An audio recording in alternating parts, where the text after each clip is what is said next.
Assalamualaikum warahmatullahi wabarakatuh. Waalaikumsalam warahmatullahi wabarakatuh. Selamat datang kembali teman-teman semua di Femcast Family Podcast. Aku tanya ini ya. Aku jawab ya nak. Standar harus gitu dong. Kembali lagi sama aku Iva dan yang ada di samping aku Ustadz Wijayanto. Ayahnya Iva.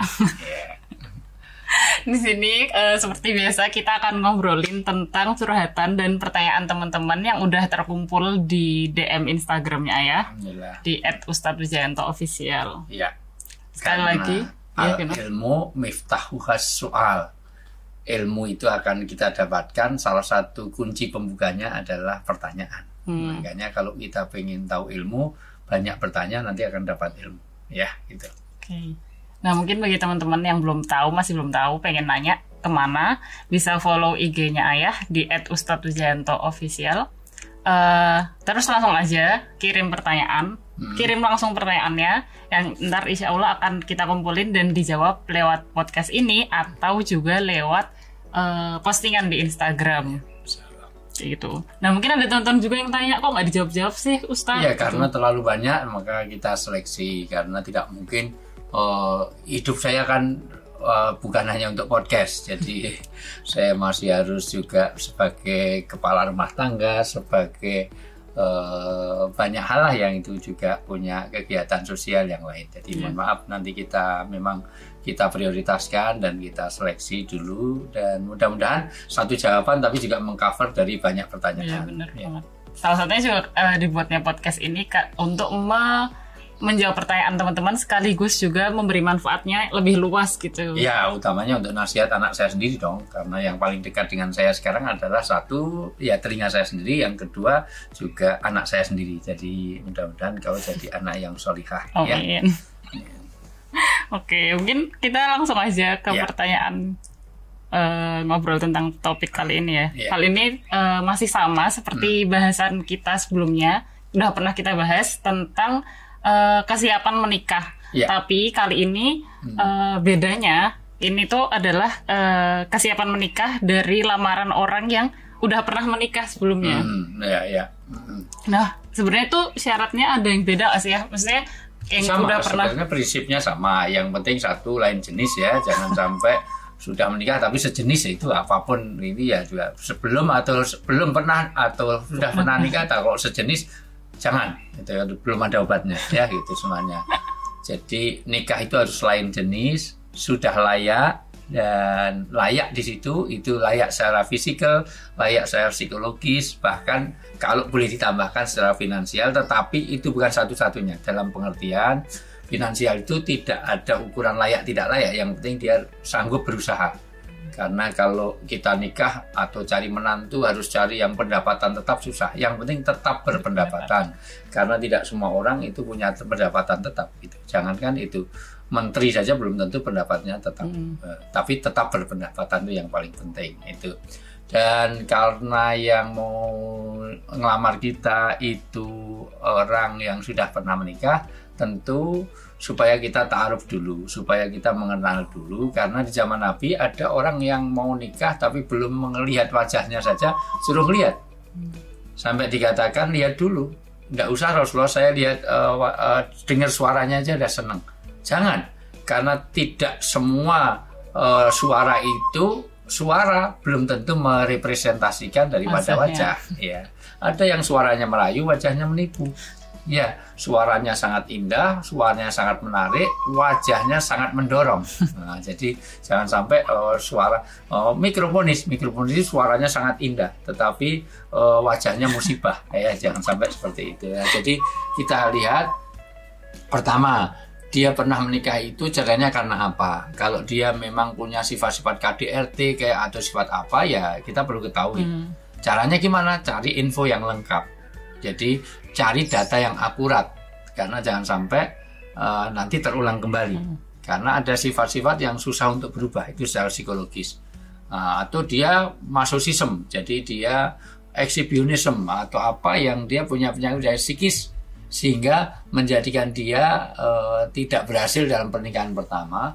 Maka yang kedua nanti jangan diulang seperti itu kalau memang punya sifat yang belum disembuhkan gitu. Tapi prinsipnya syaratnya utamanya adalah keberagamaannya. Jadi baik laki maupun perempuan itu syarat utama adalah dilihat dari keberagamaan. Nah, keberagamaan itu bisa dilihat pada ar-rajul aladin latas al fal yangdur man yukhalil man qarini. Seseorang dalam keberagamaan itu gak usah ditanya. Lihat saja siapa teman dekatnya. Man jalis janis. Karena orang jadi baik jadi buruk itu sangat dipengaruhi oleh teman dekat. Ya kan, orang kena narkoba itu bukan karena bapaknya, bukan karena ibunya, bukan karena gurunya, tapi lebih pada teman dekat. Demikian juga teman dekat. Maka dalam Islam teman dekat itu menjadi penting. Itu nanti kita bahas di lain kali. Ada teman itu karena kerjaan, ada teman karena klub goes, ada teman karena pecinta hobi tanaman, janda bolong misalnya, ada pecinta Bromptons owner misalnya gitu, ada juga. Nah, bagaimana teman yang karena agama gitu. Ya. Jadi secara umum syarat-syaratnya itu sama aja kayak yang belum menikah. Ya. Tapi mungkin bisa kita bahas lebih dalam lagi. Ya. Apa sih yang harus dipertimbangkan selain itu? Iya, yang pasti adalah pertimbangannya karena 4 itu berlaku 1 lima liha artinya dengan fisiknya dulu ya, jadi jamaliha dulu. Artinya laki maupun perempuan itu lihat wajah, karena wajah itu penentram. Kalau punya suami, punya istri, apalagi punya istri kok wajahnya nggak menarik, nanti tiap malam tidurnya di pos kamling terus kan jadi masalah. Itu semuanya. Minimal bisa membedakan depan sama belakang. Nah ya itu artinya dilihat dari wajahnya. Yang kedua juga karena lima liha ya karena hartanya. Dan ketiga nasab. Nasab ada 2. Nasab karena dia memang keturunan orang baik atau berketurunan. Dalam pengertian dia anak tunggal, Pak D-nya mandul, budenya, tantenya, uaknya semuanya itu ternyata nggak punya anak semuanya, maka itu bukan tipe yang ideal karena tujuan menikah juga dalam regenerasi. Jadi untuk supaya kita ada itu. Jadi nasab itu keturunan orang baik-baik atau bernasab. Dia anak ke-16 itu, saudaranya 18 apa segala macam itu oke. Ya, jadi sepupunya itu 18 anaknya itu oke. Karena memang itu untuk reproduksi itu penting juga. Nah, tapi itu semuanya boleh hilang. Tapi yang tidak boleh hilang adalah agamanya. Artinya wajahnya jelek nggak masalah, yang penting agama. Karena kalau udah agama semuanya menghilangkan. Secantik apapun kalau agamanya jelek nanti terjadilah ya affair, terjadilah segala macam karena tidak, bahkan KDRT karena kurang pahamnya agama. Nah, jadi agama itu mutlak. Kata Profesor Daybi Hamka almarhum Allah yarham, agama itu angka pertama. Jadi tidak boleh 0. Kalau dia sudah 1, di belakangnya 0 pun nggak masalah, jadi 10. Di belakangnya 0 lagi, itu mohon maaf, nasabnya 0 lagi, jadi 100. Apalagi kalau belakangnya 99 jadi 19, 109 jadi indah. Maka kalau pertamanya udah 0 maka tidak akan genap. Ya, gitu. Mungkin kita langsung bahas aja ke pertanyaannya. Ya. Pertanyaan pertama ini, Assalamualaikum Ustadz, saya ingin bertanya. Ya. Saya dekat dengan seorang duda yang telah gagal menikah 2 kali. Dua-duanya cerai hidup. Saya juga sudah mengenalkan laki-laki itu ke keluarga saya. Namun keluarga saya menyuruh untuk cari tahu dulu penyebab perceraiannya. Dalam hal ini, apakah saya boleh mencari tahu tentang masa lalunya seperti kegagalan rumah tangganya? Apakah ini melanggar ajaran Rasulullah untuk tidak boleh mencari-cari aib saudara kita? Mohon pencerahannya, Ustadz. Itu beda dengan mencari aib. Karena ini sesuatu yang nanti akan jadi bapak dari anak-anak kita. Malah justru Rasulullah memerintahkan lihat dulu. Artinya menikah itu betul-betul punya data yang akurat. Karena idealnya menikah itu bukan coba-coba. Satu, ngelamar kita itu bukan kepada mertua, tetapi itu ngelamar kepada Allah. Minta pasangan baru. Ini niatnya untuk ibadah. Maka betul justru kita cari data yang akurat. Karena ini kaitannya dengan nanti jadi bapak bagi anak-anak kita, jadi pendamping kita. Yang kita harapkan suami istri itu bertemu di dunia dan bertemu di akhirat. Nah, kalau tidak terjaminnya itu buat apa? Karena niat kita untuk ibadah. Nah, karena untuk ibadah, kalau tidak berjalannya ibadah nanti, apalagi di situ ada sesuatu yang mengganjal untuk berjalannya syariat. maka jangan dilanjutkan. Nggak apa-apa, silahkan. Kalau apalagi ini sudah punya pengalaman begitu, sudah jangan sampai nanti jangan-jangan istri ini suami yang mau melamar Anda hanya cari materi. Hanya modal moli molas mantep manggon mangan melu moro tua muni mantu minggat moro tua mati moro melu marisi. Nah, kalau begitu berarti modalnya cuma dengkul. Jangan-jangan motifnya seperti itu. Dilihat dulu. Karena bisa dilihat dari pengalamannya sebelumnya. Betul. Jadi track recordnya bagaimana? Iya, nggak apa-apa. Tanya pada teman-teman dekatnya tadi. Mungkin asal itu kan nggak mencari aib karena tujuannya bukan buat digibahkan. Oh iya, kecuali kalau aib itu di infotainment kan itu jadi beda, di share kemana-mana. Karena sebetulnya mencari aib itu untuk tujuan tertentu boleh. Misalnya ya seorang suami istri itu bercerita tentang aib pasangannya untuk mencari solusi. Dulu para sahabat kalau ada masalah antara suami istri datang pada Rasulullah menceritakan tentang aibnya untuk dicari solusi atau ke dokter. Karena dia punya penyakit apa, wah suami saya begini, ini punya suka gatal, suka gini. Padahal itu aib dari suami, nggak apa-apa untuk mencari solusi tapi kepada ahlinya. Jadi dalam bahasa agama namanya berwalijah. Berwalijah itu kepada orang yang nanti dalam curhat itu orang yang ahlul hal wal aqd, yang dia tahu masalah dan tahu hukum-hukum agama. Itu nanti ada satu. Coba dibaca surat Al-Imran 118. Ya. 118. Iya. Jadi tidak boleh kita berwalijah itu kepada orang yang tidak ngerti agama. Ya. Wahai orang-orang yang beriman, janganlah kamu menjadikan teman orang-orang yang di luar kalanganmu seagama sebagai teman kepercayaanmu. Ya. Karena mereka tidak henti-hentinya menyusahkan kamu. Mereka mengharapkan kehancuranmu. Ya. Sungguh telah nyata kebencian dari mulut mereka, dan apa yang tersembunyi di hati mereka lebih jahat. Ya. Sungguh telah kami terangkan kepadamu ayat-ayat kami jika kamu mengerti. Ya, teman kepercayaan yang dimaksud adalah curhat mengenai bagaimana kehidupan ini, sementara dia tidak paham agama, apalagi beda agama. Ya, karena dia tidak tahu hukum-hukum itu. Kepada seseorang misalnya, oh ini suami saya kok kurus kurang gizi gimana, oh suruh makan babi, karena dia nggak tahu bahwa babi itu haram misalnya. Nah itu kan jadi masalah. Nah, itu contoh yang paling kasar ya, tapi ada contoh-contoh kecil. Kadang-kadang ada orang mencurhatkan suaminya selingkuh, malah disuruh balaslah dengan selingkuh. Loh ini gimana? Berarti orang nggak paham agama. Nah, jadi suruh mencari curhat pada itu. Demikian juga kembali kepada pertanyaan tadi.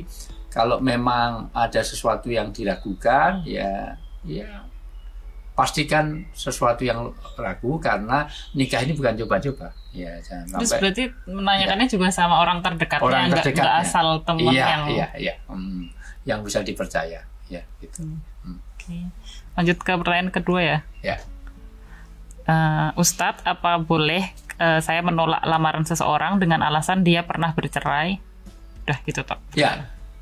Pertama, menolak itu utamanya adalah karena alasan ketidaktentraman dirinya. Ketidaktentraman itu bisa karena banyak hal.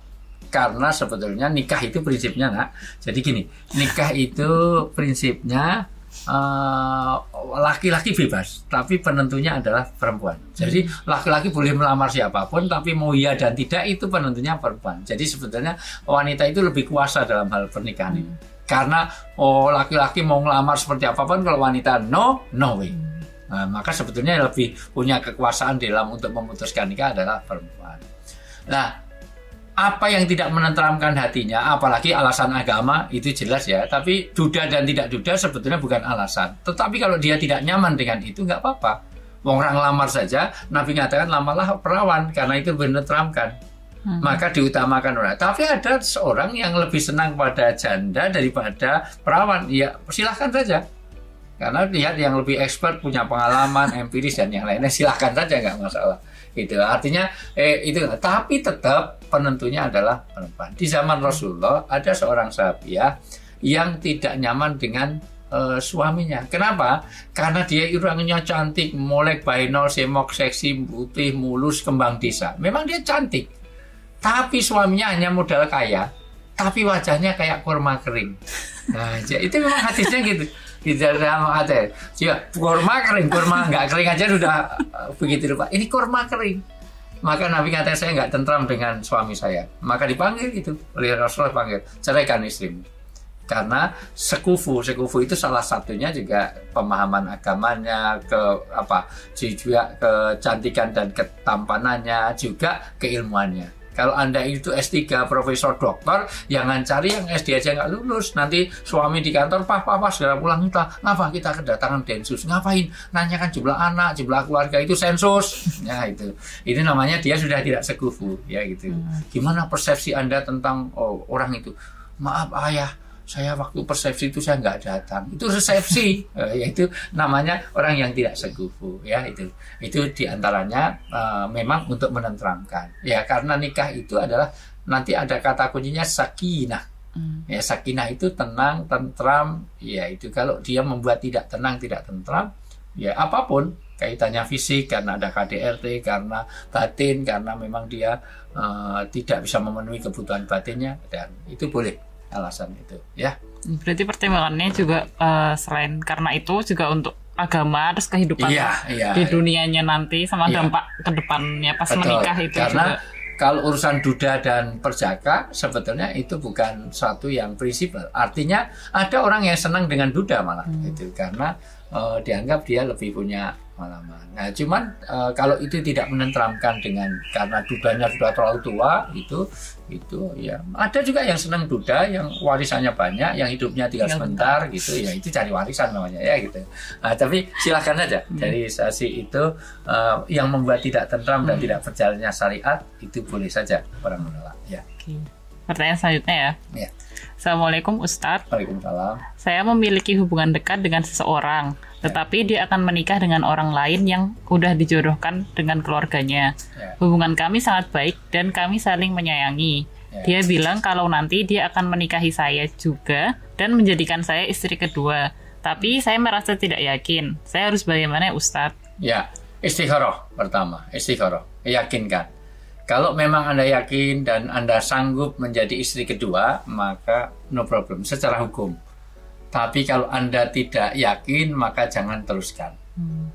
Dak mayaribuka ila malayaribuk. Tinggalkan semua yang ragu-ragu itu, ambil yang pasti-pasti saja. Sekali lagi, pernikahan ini bukan coba-coba kayak orang itu. Nanti karena, mohon maaf, apalagi yang bertanya adalah wanita. Nah, wanita itu di posisi, mohon maaf, yang lemah dalam hal ini.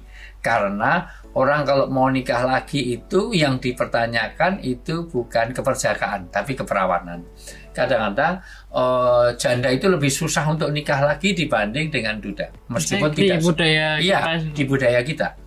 Dalam agama sebenarnya nggak ada masalah, tetapi ada bias gender. Secara genderistik kadang-kadang memang orang itu kalau sudah jadi janda untuk mencari lagi itu lebih sulit daripada duda. Nah, orang duda atau orang laki itu sudah nikah berapa kali pun untuk cari laki itu di samping satu faktor demografi. Kenyataannya memang wanita lebih banyak. Di samping juga faktor psikis, secara psikologis memang wanita itu kuat menyimpan memori. Nah, nanti kalau sudah tersakiti sulit sekali. Itulah wanita. Wanita, mohon maaf, sensi terhadap perasaan itu semuanya. Kalau laki-laki kan tidak, lebih dalam petik bahasa Belanda itu dablek.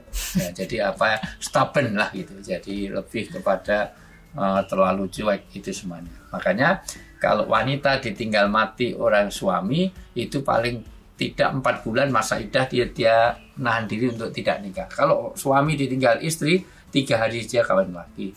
Sampai mertuanya bilang mau tunggu sampai kuburannya kering. Langsung ke toko elektronik beli hair dryer. Ngapain? Biar cepat kering itu. Hair dryer itu dibikin serut, ngapa hair dryer ini? Biar kelihatan cepat kering. Masa luar biasa ya, gitu. Ya jadi inilah maka silahkan saja bagi yang nanya tadi, kalau itu yakin, karena laki-laki sekarang itu kadang-kadang juga karena perasaan saja, obral janji, karena kalau urusan dijodohkan itu sebenarnya pelaku utamanya dia. Kalau ini, jadi lihat psikologisnya ini tidak terlalu komit ini. artinya jadi sebenarnya tidak komit. Ya, jadi kalau memang itu, terutama anak saya, ya jangan coba-coba seperti itu, ya. Mending ambil yang yakin saja lah gitu. Berarti jangan dijodohkan gitu. Iya, maksud saya bukan begitu dijodohkan. Kalau memang yakin dengan yang dijodohkan, ya karena yang jodohkan saya kan. Jadi ya nggak apa-apa, karena itu terbaik. Tetapi juga pada dirimu. Kalau aku jodohkan kamu nggak yakin, ya. Jadi juga apa-apa. Nggak apa-apa. Saya jodohkan nggak apa-apa. Siapa tahu yang itu, ya. Saya menolak dijodohkan juga nggak apa-apa. Boleh. Cuman alasannya yang pasti dong, ya. Oke. Sama aku mau nanya juga nih ya. Ya masih terkait pertanyaan terakhir tadi sih. Kan tadi si mbaknya ini bilangnya laki-lakinya memang dijodohkan, tapi itu belum menikah, belum jadi menikah gitu. Nah, kan masih ada kesempatan kan sebenarnya untuk makanya cari itu. Ketegasan lagi, paling tidak satu tetap istikharah ya. Istikharah itu menentukan pilihan, kemantapan hati, tidak mesti lewat mimpi, tidak mesti apapun nanti, karena kita dimantapkan hati kita karena informasi yang masuk. Itu informasi dari semua hal, karena tipe seperti ini kadang-kadang menjadi kayak excuse bahwa sebetulnya dia tidak mantap dengan itu. Ya itu. Kalau memang mantap, tidak peduli dengan dijodohkan tidak dijodohkan. Karena itu kemantapan hati itu juga, mohon maaf, itu diperlukan di dalam menjelang pernikahan Anda. Jadi jangan sampai, makanya ijab kabul itu diperlukan betul-betul mantap. Tidak boleh terlalu lama. Ya, angkah duka wajar dia, saya nikahkan kamu dan saya kawinkan dengan anak saya, apakah tunai, itu langsung harus saya terima. Tidak boleh terlalu lama, karena itu menunjukkan kemantapan hati. Ya, nanti sore saya jawab, Pak, nggak boleh seperti itu. Apalagi pakai insya Allah aja nggak sah kok. Ya, insya Allah saya terima, Pak, nggak sah. Apalagi coba-coba dulu deh, pasti nggak dikasihkan. Nah, disitulah kelihatannya 2 menit menunjukkan kemantapan hati, karena itu janjinya kepada Allah. Jadi janjinya bukan pada mertua saja, calon mertuanya atau mertuanya tadi, tapi janji itu baiat kepada Allah. Nah, itulah yang diberikan, maka bahasanya misakon ghalido. Misakon ghalido itu perjanjian yang kokoh, agung, perjanjian yang sakral, sangat berat. Maka betul-betul diperlukan ketegasan itu. Jadi yang penting gimana mantapnya mbaknya yang nanya ini. Betul. Sekarang nanti kalaupun jadi istri kedua tuh meskipun boleh dan sah-sah aja, tapi kan juga nggak mudah kan. Maksudnya, tidak mudah. Banyak kita tidak siap mental, tidak siap yang lain. Tidak siap pemahaman, karena pada prakteknya poligami itu walaupun dibolehkan, tetapi sangat jarang yang punya keberlangsungan yang baik. Mohon maaf, bukan saya anti poligami, saya bukan pro poligami, bukan anti poligami, tapi ada banyak hal yang harus dipertimbangkan ketika orang menikah. Jadi bukan masalah finansial. Kalau hanya finansial, saya punya istri 10 aja masih kuat untuk biayai secara finansial ya. Apalagi di Jogja.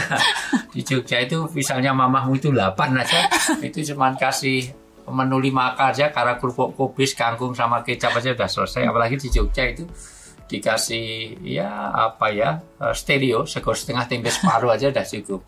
Tapi maksud saya itu juga, kalau hanya kesejahteraannya bisa, tapi kebahagiaannya, menjaga hatinya.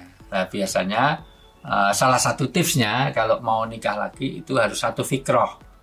Misalnya satu kelompok pengajian, dia ngaji di tempat yang sama. Nah, karena dia dipahamkan dengan pemahaman agama yang sama. Jadi dia ngaji rutin di satu komunitas, di satu insya Allah di dalam satu apapun, mungkin satu ustadz yang dia sama-sama pengajian situ, nanti relatif karena agama itu nanti akan bisa memahamkan.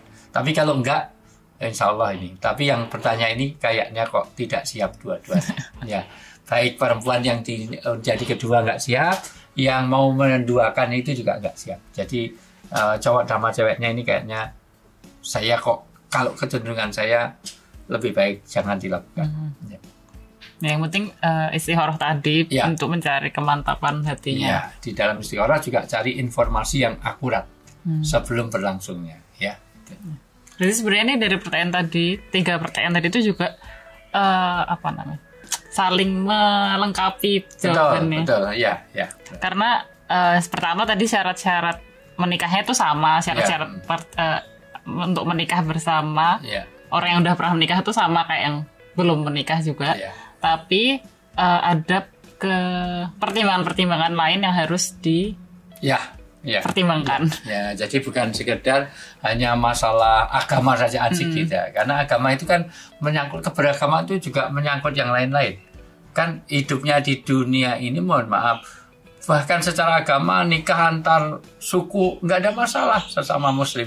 Tetapi kadang-kadang ada halangan budaya, punya karakter yang berbeda. Ya mungkin misalnya orang Madura dapat orang Batak walaupun jarang sekali, mungkin sama-sama kerasnya nggak pas, itu bisa saja itu halangan budaya, tetapi itu menjadi pertimbangan dalam keberagamaan kita.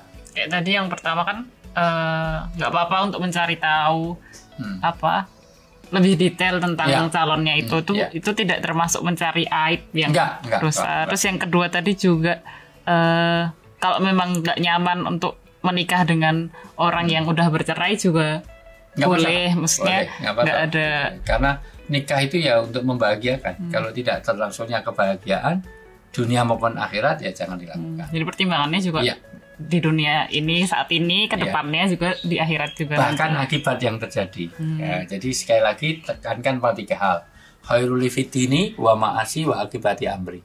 Harus baik secara agama, baik secara duniawi, kehidupan dunia, dan akibat yang muncul. Gitu. Iya, karena biasanya nggak mikir panjang juga sampai akibatnya. Bahkan kalau di sini, kalau kadang-kadang orang beda partai saja kadang-kadang jadi sesuatu hambatan, ya cari dulu komitmen jelas gitu. Karena kadang-kadang sulit untuk move on. Suami istri beda partai aja jadi masalah sampai sekarang. Nah, itu di kerabat besar aja kadang-kadang sudah kita alami bagaimana orang tidak move on itu, luar biasa. Padahal partainya menang, dia nggak dapat apa-apa, cuma dapat kaos sablonan luntur, itu semuanya. Dapat uang bensin 25.000, pukul-pukulan di jalan, masya Allah. Kamu seandainya kamu menang partaimu juga, kamu dapat apa juga nggak dapat apa-apa, itulah gitu. Jadi pertimbangan supaya nanti berjalan dengan baik. Dan akhirnya juga harus istikharah untuk cari kemantapan hati masing-masing. Betul. Sekian dulu episode kali ini. Terima kasih yang udah mendengarkan sampai akhir. Kalau misalnya teman-teman masih ada pertanyaan atau masih bingung mau tanya kemana, bisa tanya di kolom komentar di bawah. Atau sekali lagi follow Ustadz Pujianto di @ustadzpujianto_official. Dan langsung aja DM pertanyaannya. Insya Allah akan kita kumpulin dan kita jawab melalui podcast ini atau di postingan di Instagram. Terus kalau teman-teman penasaran sama episode-episode sebelumnya harus nonton kemana, harus di mana nontonnya, bisa klik di sini. Semoga aja ada ya di link ini. Terus bisa buat teman-teman ngecek apakah pertanyaan-pertanyaannya itu udah pernah dijawab di situ atau belum. Oke, sekian episode kali ini. Sampai jumpa di episode selanjutnya. Assalamualaikum warahmatullahi wabarakatuh. Waalaikumsalam warahmatullahi wabarakatuh.